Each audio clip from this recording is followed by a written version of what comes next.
Suzanne Jovin era o retrato da excelência acadêmica na Universidade de Yale. No final de 1998, a brilhante estudante de 21 anos, fluente em 4 idiomas e dedicada a causas sociais, estava prestes a concluir sua jornada universitária com uma tese ambiciosa sobre terrorismo global. No entanto, em uma gélida noite de dezembro, a tranquilidade do campus em New Haven foi estilhaçada. O que começou como uma simples caminhada para devolver as chaves de um carro emprestado, transformou-se em um dos mistérios mais persistentes e frustrantes da história forense americana, deixando uma família sem respostas e uma comunidade acadêmica assombrada por perguntas sem solução há décadas.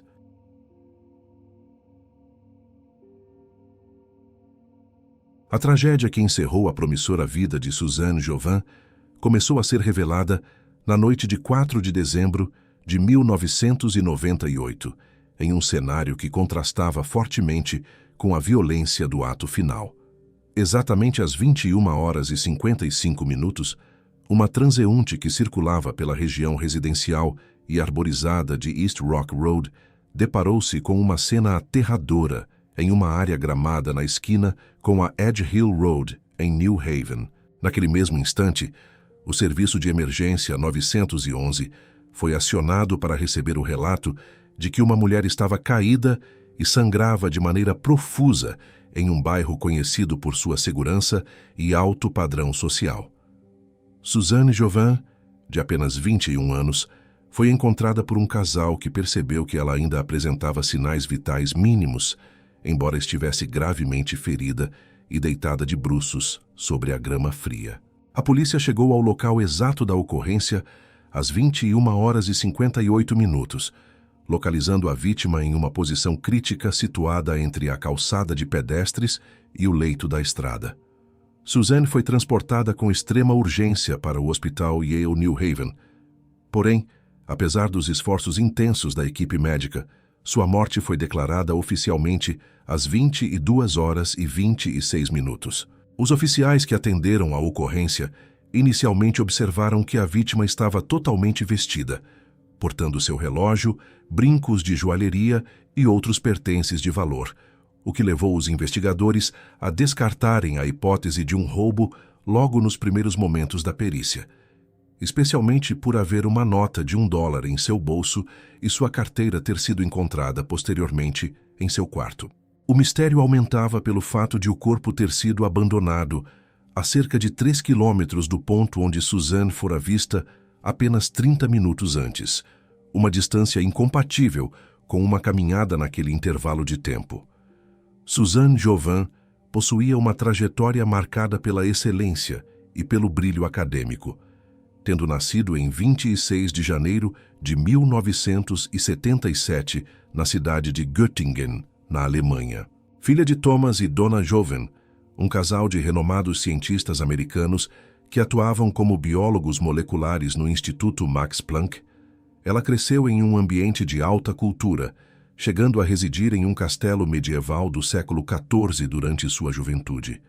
Sua fluência abrangia 4 idiomas distintos, tendo começado a estudar latim na 5ª série e francês na 7ª série, além de ser bilíngue em inglês e alemão desde a infância.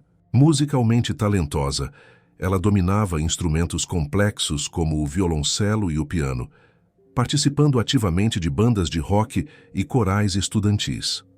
Além de suas raízes europeias, Suzanne costumava passar as férias no México com seus avós, acumulando uma bagagem cultural vasta, antes de seguir os passos de sua mãe para ingressar na Universidade de Yale em 1995. Em Yale, Suzanne inicialmente matriculou-se em cursos de biologia e química, mas redirecionou sua paixão acadêmica para uma graduação dupla em ciência política e estudos internacionais. Ela era reconhecida como uma estudante muito opinativa, forte e independente, longe da imagem frágil que a mídia tentou pintar logo após sua morte. Com 1,65 m de altura e pesando cerca de 56 quilos, ela era uma atleta vigorosa que praticava squash, corrida, esqui e aeróbica regularmente. Sua liderança, manifestava-se na presidência do capítulo de Yale da organização Best Buddies, onde dedicava horas para integrar adultos com deficiências intelectuais na comunidade local. Durante seu último semestre, ela dedicava-se intensamente à sua tese sênior sobre Osama Bin Laden e a rede terrorista Al-Qaeda, um tema altamente competitivo em uma classe onde apenas 60 dos 170 inscritos conseguiram aprovação. No âmbito pessoal, ela vivia um relacionamento estável com seu namorado, Roman Calesio, e residia no segundo andar de um apartamento na Park Street, situado diretamente acima de um posto da polícia universitária. A cronologia do seu último dia de vida começou às 16 horas e 15 minutos de 4 de dezembro, quando Suzanne entregou a versão revisada de sua tese para seu orientador no Brewster Hall. Em seguida, ela se deslocou para a igreja luterana Trinity, localizada na Orange Street, para coordenar uma festa de pizza para o Best Buddies, que teve início às 18 horas. Suzanne utilizou uma van ou perua emprestada do pool de veículos da universidade para realizar o transporte dos participantes do evento.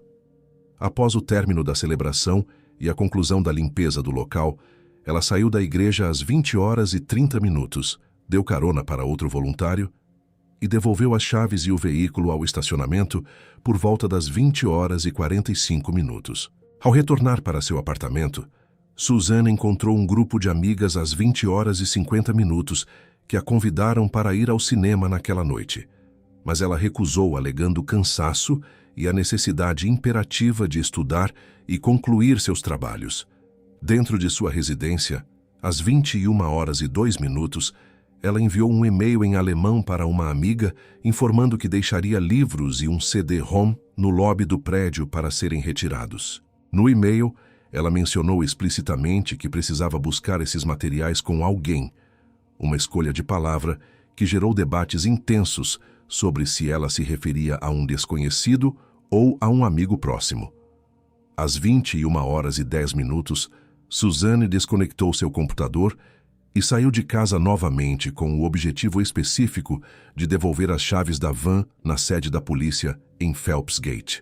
A autópsia revelaria a ferocidade indescritível do crime.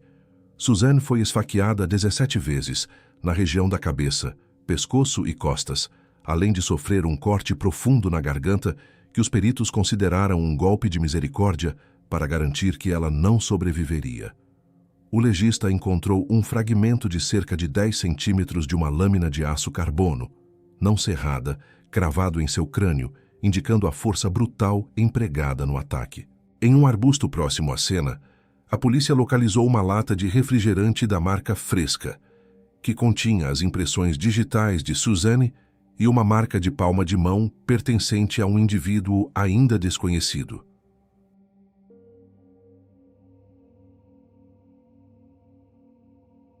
Os últimos momentos conhecidos de Suzanne com vida foram documentados através de testemunhas que a avistaram durante sua caminhada final. Às 21 horas e 20 minutos, ela parou para conversar brevemente com o colega Peter Stein, a quem disse estar muito cansada e ansiosa para ir dormir logo após devolver as chaves policiais. Pouco depois, às 21 horas e 25 minutos, outra estudante a avistou na College Street, próximo ao Phelps Gate, caminhando em direção ao norte. Esta testemunha relatou uma cena inquietante. Um homem de pele escura com moletom de capuz caminhava alguns passos à frente de Suzanne, enquanto um homem branco, loiro e usando óculos a seguia de perto. Devido à distância de 3 quilômetros entre o campus e o local onde o corpo foi achado, os investigadores concluíram que seria impossível percorrer o trajeto a pé em menos de 30 minutos, sugerindo que ela foi levada em um veículo, possivelmente entrando de forma voluntária ou sendo coagida. Por volta das 21 horas e 45 minutos, sons de uma discussão acalorada foram ouvidos por vizinhos na Whitney Avenue, a apenas um quarteirão de onde a vítima foi encontrada. Um motorista que passava pela East Rock Road relatou ter ouvido o grito desesperado de uma mulher, dizendo que não acreditava no que a outra pessoa estava fazendo com ela. No áudio da chamada do 911 feita pelo casal que encontrou Suzanne, podia-se ouvir a voz de um terceiro homem ao fundo, perguntando por direções a partir de um carro. Várias outras testemunhas afirmaram ter visto uma van de cor marrom ou bege estacionada exatamente no local da desgraça, momentos antes da descoberta. Finalmente, por volta das 22 horas, uma mulher que dirigia perto da Huntington Street viu um homem em trajes escuros e usando uma jaqueta verde solta correr em sua direção e saltar freneticamente sobre os arbustos de uma igreja que atualmente serve como escola, agindo como se estivesse fugindo de uma cena terrível. Com o início da investigação de homicídio, os detetives focaram imediatamente nos homens que faziam parte do círculo social de Suzanne Jovan. O primeiro indivíduo a ser interrogado foi seu namorado, Roman Calcio, que tinha 21 anos na época do crime. Roman foi rapidamente descartado como suspeito, porque a polícia confirmou que, no momento do assassinato, ele estava em uma viagem de trem de 4 horas, voltando da cidade de Nova York para New Haven. Sem o namorado como uma linha de investigação viável, as autoridades voltaram sua atenção para James Van de Velde, de 38 anos, que era o orientador da tese de Suzanne e professor de ciência política. James possuía um histórico acadêmico brilhante e mantinha uma autorização de segurança de nível ultra-secreto devido ao seu trabalho para o governo como tenente-comandante na Reserva de Inteligência Naval dos Estados Unidos. No dia 8 de dezembro de 1998, apenas 4 dias após o assassinato, James foi levado à delegacia e submetido a um interrogatório agressivo que durou 4 horas. Durante o procedimento, ele manteve sua inocência e demonstrou uma cooperação total, entregando voluntariamente as chaves de seu carro e de seu apartamento para buscas policiais. Além disso, o professor se ofereceu para realizar um teste de polígrafo e exames de sangue, mas os oficiais recusaram essas ofertas no momento. Apesar da falta de provas físicas que o ligassem ao crime, a polícia informou oficialmente aos administradores da Universidade de Yale que James estava em um grupo de suspeitos. Como resultado direto dessa pressão policial, a universidade cancelou as aulas de James para o semestre seguinte e decidiu não renovar seu contrato de trabalho. Os detetives trabalharam intensamente com a teoria de que ele e Suzanne mantinham um caso amoroso secreto que havia terminado de forma violenta, mas investigações posteriores nas semanas seguintes não encontraram qualquer evidência de relacionamento romântico ou histórico, de comportamento inadequado com estudantes. Amigos e familiares da vítima também reforçaram que Suzanne nunca demonstrou medo do professor, mas sim um profundo ressentimento e frustração pela falta de mentoria e atenção dele em relação ao seu trabalho acadêmico. Em 2000, o caso tomou um novo rumo devido à persistência dos pais de Suzanne, Thomas e Dona Jovin, que pressionaram a Universidade de Yale para que investigadores externos revisassem a atuação da polícia de New Haven. A universidade contratou Andrew Rosenzweig, antigo chefe de investigações do gabinete do promotor distrital de Nova York, e Patrick Cornett, ex-comandante do Esquadrão de Crimes Maiores da Polícia de Nova York. Ao assumirem o caso, os investigadores veteranos identificaram rapidamente falhas graves cometidas pelos detetives originais. Uma das omissões mais críticas foi o fato de que as raspagens feitas sob as unhas de Suzanne nunca haviam sido enviadas para testes laboratoriais. Quando Rosenzweig e Cornett finalmente submeteram esse material para análise, os técnicos descobriram um perfil de DNA masculino. James Van de Velde, mantendo sua postura de cooperação para limpar seu nome, forneceu uma amostra de seu próprio DNA para comparação direta. Os resultados laboratoriais provaram de forma definitiva que o material genético encontrado sob as unhas da vítima não pertencia ao professor. Diante dessa evidência negativa, os investigadores externos declararam estar convencidos de que James não estava envolvido no assassinato e instaram as autoridades locais a perseguirem novas pistas. Rosenzweig chegou a identificar cerca de meia dúzia de outros potenciais suspeitos que ele acreditava que deveriam ser investigados. Ele também propôs uma teoria alternativa, baseada no tema da tese de Suzanne sobre Osama Bin Laden e a rede Al-Qaeda. A hipótese sugeria que ela poderia ter sido alvo de algum extremista ou simpatizante do grupo terrorista que cruzou seu caminho durante suas pesquisas acadêmicas. No entanto, os detetives de New Haven mostraram-se universalmente desinteressados por essas novas teorias e continuaram focados quase exclusivamente na figura de James, o que levou Rosenzweig e Cornett a eventualmente abandonarem o caso devido à falta de progresso e cooperação institucional.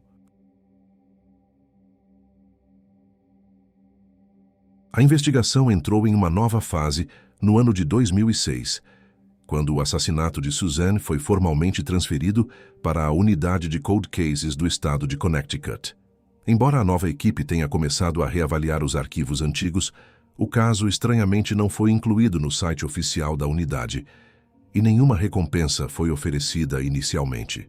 Em 2007, os novos investigadores retomaram uma pista que havia sido negligenciada pela equipe original. A testemunha que relatou ter visto um homem correndo perto do cruzamento da Huntington Street com a Whitney Avenue na noite do crime. A mulher descreveu que, por volta das 22 horas, um homem correu em direção à janela de seu passageiro, olhou para dentro e depois saltou freneticamente sobre os arbustos de uma igreja próxima.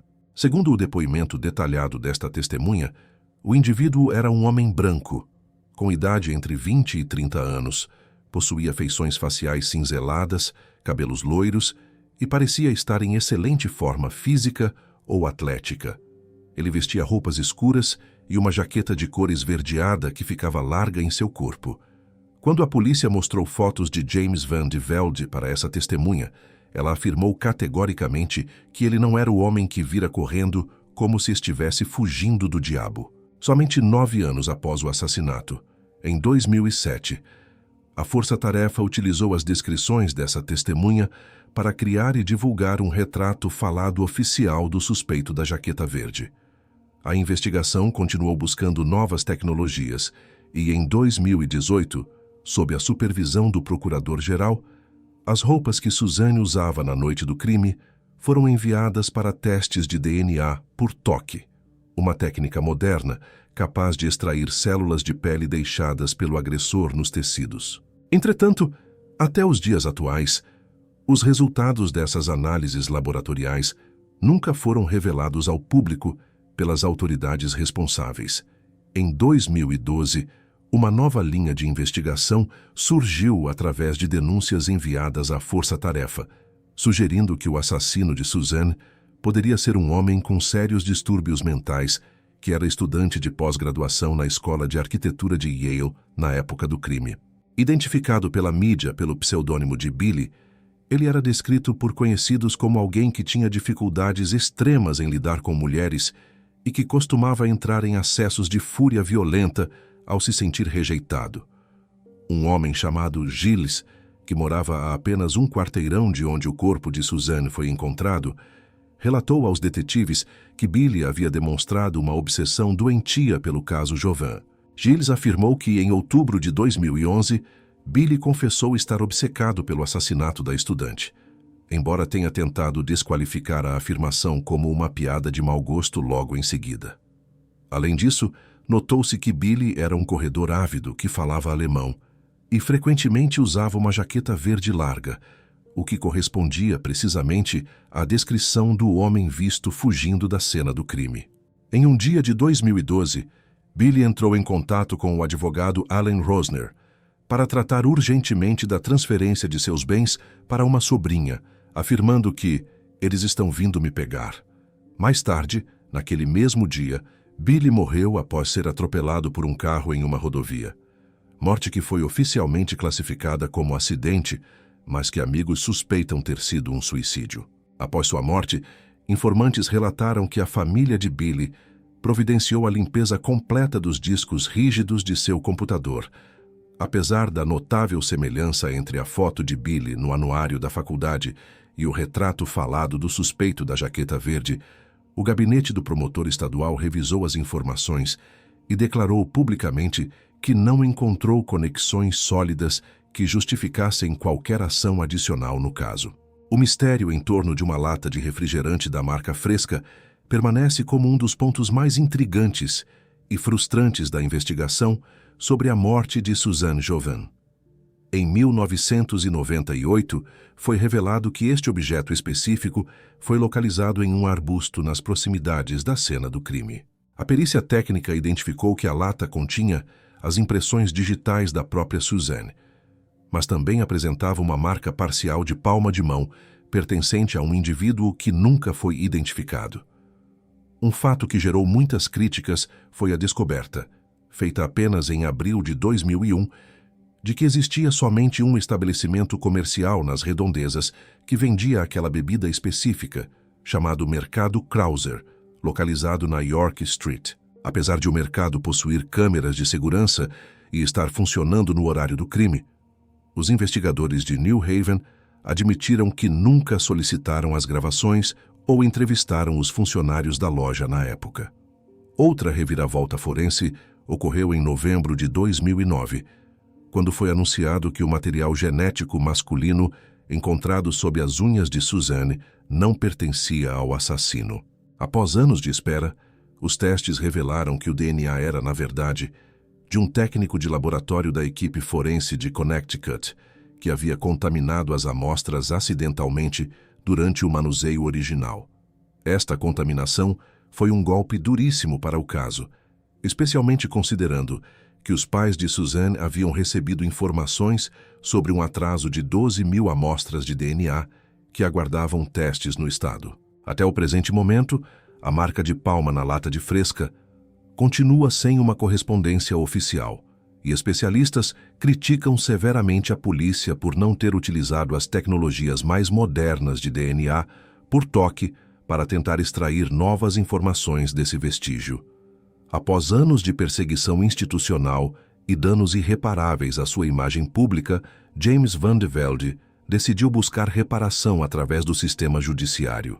Ele iniciou processos legais contra a cidade de New Haven e a própria Universidade de Yale, alegando violações graves de seus direitos civis e difamação. Yale foi incluída formalmente como ré na ação judicial em 15 de abril de 2003. O caso passou por diversas instâncias, incluindo decisões do juiz federal Robert Chatani em março de 2004, até que as reivindicações fossem totalmente restabelecidas em junho de 2007. Finalmente, em junho de 2013, 15 anos após o início do pesadelo, os processos foram encerrados através de acordos financeiros. Embora os valores pagos pela universidade não tenham sido divulgados, os registros públicos confirmam que a cidade de New Haven foi obrigada a pagar a James a quantia de $200.000 por danos morais e profissionais. Foi somente após a conclusão desses acordos que o promotor estadual admitiu publicamente que era justo dizer que James Van de Velde não era mais considerado um suspeito no caso. Atualmente, o antigo professor conseguiu reconstruir parte de sua vida acadêmica e profissional, atuando como docente adjunto no Centro de Estudos Governamentais da Universidade Johns Hopkins.